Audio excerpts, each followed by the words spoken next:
ဒီမှာရှိကြတယ်ကျွန်တော်အားပေးချစ်ခိုင်နေကြတဲ့ဒုတိယဝါဒနာချင်းကျွန်တော်ရဲ့မိသားစုဝင်အကူမတွေအားလုံးပဲနိုင်မှာရှိကြတဲ့ဒုတိယဝါဒနာချင်းအကူမတွေအားလုံးပဲဒုတိယမကြ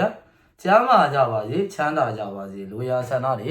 တလုံးတော့ဝကြီးမတောင်းမတမကြောင်းမကြပဲရရှိပိုင်ဆိုင်ခံစားရတဲ့ချစ်မျိုးမိတ်ဆွေအကူမညီကောင်မောင်နှမတွေအားလုံးပဲဖြစ်ကြပါစေလို့ကျွန်တော်ရဲ့ Lucky Konai Official YouTube Channel ဗီဒီယိုပိုင်း like ကလေးစတင်ချိန်မှာကျွန်တော်ချစ်မျိုးတွေအားလုံးကိုဥစွာပဲနာမလေးစိုးမုံအောင်လေးတောင်းပေးလိုက်ပါတယ်ဒီဗီဒီယိုပိုင်း like ကိုကြည့်ရှုအားပေးဝင်ရအနေနဲ့ကျွန်တော်ရဲ့ viewer တွေမိသားစုဝင်တွေအားလုံးကကျွန်တော်ရဲ့ Lucky Konai ဆိုတဲ့ YouTube Channel လေးကို subscribe လေးတွေမနှိပ်ရသေးရင်အားလုံးမနှိပ်ပေးသွားပါဒီဗီဒီယိုပိုင်း like ကလေးကတော့ကျွန်တော်ကိုမတွေအားလုံးအတွက်ကျွန်တော်တို့30ရက်12လပိုင်း2025အင်္ဂါနေ့နောက်ဆုံးအပိတ်နေ့ပွဲသိမ်းမှာကျွန်တော်တို့ဒီလိုမျိုးတလင်းလာနေ့ညနေပိုင်းမှာတဲ့ကျွန်တော်တို့တွေ39ဆိုတဲ့နော်39ဆိုတဲ့ကဏ္ဍထွက်ပြီးဆိုရင်နဲ့ကျွန်တော်တို့အင်္ဂါနေ့မနက်မှာတဲ့ကျွန်တော်တို့ calendar formula စအေးရတကွက်ထဲမှာတကွက်ထဲထိုးတင်ထိုးလိုက်တဲ့ကဏ္ဍကောင်းလေးကိုကျွန်တော်ဒီဗီဒီယိုပိုင်း like ကလေးမှာတင်ဆက်ပြီးတော့အကူမတွေအားလုံးကိုချပြပေးသွားမှာဖြစ်ပါတယ်ခင်ဗျနောက်ပြီးကျွန်တော်ဗီဒီယိုပိုင်း like ကိုကြည့်နေတဲ့မိတ်ဆွေများအားလုံးအတွက်ကျွန်တော်တို့မနက်ပိုင်းညီကိုဗျာညီကိုထွက်ထားတဲ့အတွက်ကြောင့်မလို့တဲ့နော်ခွန်ချောက်ဆိုတဲ့ညီကိုထွက်ထားတဲ့အတွက်ကြောင့်မလို့တို့ကျွန်တော်တို့အင်္ဂါနေ့မနက်ပိုင်းမှာကလန်ဒါဆိုင်ဖော်မူလာဆိုင်ကလည်းရှိနေတယ်ကျွန်တော်တို့တွေတပတ်သားချိန်များတွေမှာရှုံးကျွေးများနေတယ်ကျွန်တော်ဒီနေ့တနင်္လာနေ့မှာမနက်နဲ့ညတော့ထွက်တယ်ကျွန်တော်တို့တစ်ချိန်မှမရောက်ဘူးကျွန်တော်တို့တစ်ချိန်မှမပေါက်ဘူးဆိုတော့တူတီဝါသနာရှင်အကူမမိတ်ဆွေညီကိုမောင်နှမတွေအားလုံးအတွက်ဒီဗီဒီယိုဖိုင် like ကရည်ရွယ်တာဖြစ်တဲ့အတွက်ကြောင့်မလို့အဲ့ဒီအကူမတွေအားလုံးဆိုရင်တော့ဗီဒီယိုဖိုင် like ကလေးကိုအစကနေအဆုံးပြီးဆုံးတိုင်းအောင်ကြည်သွားကြဖို့အားပေးဝန်းရံသွားကြဖို့ကျွန်တော်ဘက်ကအကြံပြုပါတယ်ကျွန်တော်ဒီတစ်ပတ်မှာဗုဒ္ဓဘူးကြာတာပရိတောက်ကြ3ရက်တီတီဖောင်းထားတာဖြစ်တဲ့အတွက်ကြောင့်မလို့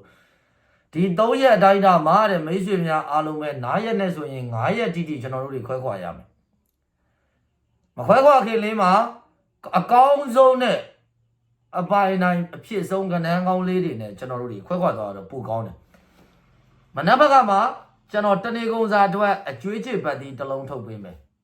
နော်တနေကုန်စာအတွက်အကျွေးချစ်ပတ်တီတစ်လုံးထုတ်ပေးမယ်တကွက်တဲထိုးခြင်းနဲ့ကျွန်တော်ရဲ့ဝါသနာရှင်အကူမတွေအားလုံးညီကိုမောင်နှမတွေအားလုံးအတွက်တကွက်တဲကဏ္ဍကျွန်တော်ထုတ်ပေးသွားမယ်တကွက်တဲကဏ္ဍလည်းထုတ်ပေးမယ်အကျွေးချစ်ပတ်တီကိုလည်းကျွန်တော်ဘက်ကနေပြီးတော့ထုတ်ပြီးတော့တင်ဆက်ပေးသွားမှာဖြစ်တဲ့အတွက်ကြောင့်မလို့ယုံကြည်မှသာဒီဗီဒီယိုဖိုင် like ကိုကြည့်စေခြင်းတယ်ဟုတ်ပြီနော်ယုံကြည်မှသာအားလုံးပဲကြည့်စေခြင်းတယ်အပန်းမကြည့်ရင် like and subscribe လေးနဲ့ကူညီပေးသွားကြပါဦးဗျကဲဟုတ်ပြီဒါဆိုရင်ကျွန်တော်ကဏ္ဍကောင်းလေးတွေကိုကျွန်တော်မိတ်ဆွေများအားလုံးကိုပြောပြပေးပါမယ်အားလုံးပဲတေချာလေးမှတ်ပေးပါကျွန်တော်ညီကိုမိတ်ဆွေကိုမညီကိုမောင်နှမတွေအားလုံးပဲကျွန်တော်တို့မနက်ဘက်က30ရက်12လ2025ကျွန်တော်တို့အင်္ဂါနေ့နောက်ဆုံးအပိတ်ပွဲသိမ်းပါတဲ့တနေကုန်စာအတွက်ကျွန်တော်အကြိုက်ဆုံးဝါချင်းပိုင်ပတ်တီလေးကတော့8ပိုင်8ပတ်တီ1ပိုင်1ပတ်တီပဲဖြစ်ပါတယ်8ပိုင်8ပတ်တီ1ပိုင်1ပတ်တီပါ8ကြိုက်နေတဲ့မိတ်ဆွေတွေ8ကိုပတ်လို့ရပါတယ်1ကြိုက်နေတဲ့မိတ်ဆွေတွေ1ကိုပတ်လို့ရပါတယ်နော်8ကြိုက်ရင်8ကိုပတ်လို့ရတယ်1ကြိုက်ရင်1ကိုပတ်လို့ရတယ်ဟုတ်ပြီနော်ကဲဒါဆိုရင်ရှင်းတဲ့ပတ်သက်လို့အထူးမိတ်အနေနဲ့ထိုးမယ်ဆိုတဲ့မိတ်ဆွေများအားလုံးအတွက်တည်းတကယ်အမှန်ကန်အထူးမိတ်ထိုးမယ်ဆိုရင်ရှင်းတဲ့ပတ်သက်ရင်ကဏ္ဍကောင်းလေးက၄ခွက်ပဲရှိပါတယ်တဲ့ဒီ၄ခွက်ကဘာလဲဆိုရင်ကျွန်တော်တို့8နှစ်8ခွန်8လေး80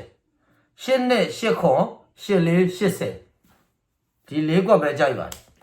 ကျွန်တော်တို့တင်းတဲ့ပတ်သက်လို့မိတ်ဆွေများအားလုံးဘက်ကတဲ့အထူးမိတ်ထိုးမယ်ဆိုရင်အထူးမိတ်ကဏ္ဍက၄ခွက်ပဲရှိပါတယ်1နှစ်10 1ခွန်1လေး1နှစ်10 1ခွန်1လေးဒါပဲရှိပါတယ်တဲ့ဒါတင်းနဲ့ပတ်သက်လို့အထူးမိတ်ထိုးရမယ့်ကဏ္ဍလေးပြောပြီးသွားပြီကျွန်တော်တို့ရှင်းတဲ့ပတ်သက်လို့အထူးမိတ်ထိုးရမယ့်ကဏ္ဍကောင်းလေးကိုလည်းကျွန်တော်ဘက်ကပြောပြပေးပြီးသွားပြီဖရိတ်ကိုတစ်ချက်ပြောပြမယ်ကျွန်တော်တို့ဒီအင်္ဂါနေ့နောက်ဆုံးအပိတ်နေ့ပွဲသိမ်းမှာကျွန်တော်မိတ်ဆွေများအားလုံးကိုပို့ဝဲလင်းလင်းပြောရမယ်ဆိုရင်ကျွန်တော်10ဘရိတ်ကိုကြိုက်တယ်10ဘရိတ်ကိုကြိုက်ပါတယ်10ဘရိတ်ဘာလဲဆိုရင်3ညာဘူး1 9 2 8 3ခွန်4 6 5 5ဟုတ်ပြီလားနော် ဟုတ်ပြီနော်ဒီကဏ္ဍလေးတွေကိုကျွန်တော်ဘက်ကနေပြီးတော့ခြိုက်နေတတ်မှုရှိပါတယ်ယုံကြည်မှသာအားလုံးပဲအော်ထူပါမနမကအင်္ဂါနေ့နဲ့နေကုန်သားမှာတဲ့ကျွန်တော်အကြိုက်ဆုံးတစ်လုံးပိုင်ကိုရွေးချယ်ပေးပါလားဆိုရင်တော့ကျွန်တော်ကတော့ရှစ်တစ်လုံးကိုတော့မြင်တယ်ရှစ်တစ်လုံးကိုကြိုက်တယ်ဒါကွက်တဲ့အမေရောအနေနဲ့တင်ထိုးမယ်ဆိုရင်တော့ရှစ်နှစ်ဆိုတဲ့ကဏ္ဍ82နော်ရှစ်နှစ်ဆိုတဲ့ကဏ္ဍကိုဒါကွက်ကောင်းအနေနဲ့အားလုံးဘက်ကတင်ထိုးပြီးတော့ကစားပါအော်ပြီးတော့ထိုးအော်ပြီးတော့ကစားကြပါနော်ကဲဟုတ်ပြီမိသားစုဝင်ကိုမတွေအားလုံးပဲဒီဗီဒီယိုဖိုင်လေးကိုကြည့်ရတာကိုယ့်အတွက်အကျိုးတစ်စုံတစ်ရာရှိမှဆိုရင် like and subscribe လေးနဲ့ကူညီပေးပါအခုကျွန်တော်ပြောပြသွားတဲ့ကဏ္ဍတွေဒီ7မိနစ်10မိနစ်ဈေးမှာအထူးမိတ်အနေနဲ့တင်ထိုးရပါမယ်တကယ်လို့မတော်တဆ7နာရီ10မိနစ်ဈေးမှာမချခဲ့ရင်4နာရီ30ဈေးမှာ2ဆထည့်ပြီးတော့ထိုးမယ်ဗျနော်ကဲဟုတ်ပြီဒါဆိုကျွန်တော်ဗီဒီယိုဖိုင် like လေးကိုကျွန်တော်ဒီမှာဒီလောက်နဲ့ပဲရနာပါရစေရှိရှိနေတဲ့ကျွန်တော်ရဲ့ viewer အကူမတွေအားလုံးပဲအသက်ရှူတိုင်းငွေတွေဝင်တဲ့အကူမတွေဖြစ်ပါစေမင်္ဂလာရှိသောစကားမင်္ဂလာရှိသောနေ့တွေကိုနေ့ရက်တိုင်းမှာပိုင်ဆိုင်နိုင်တဲ့အကူမတွေအားလုံးပဲဖြစ်ပါစေဗျအားလုံးပါပါ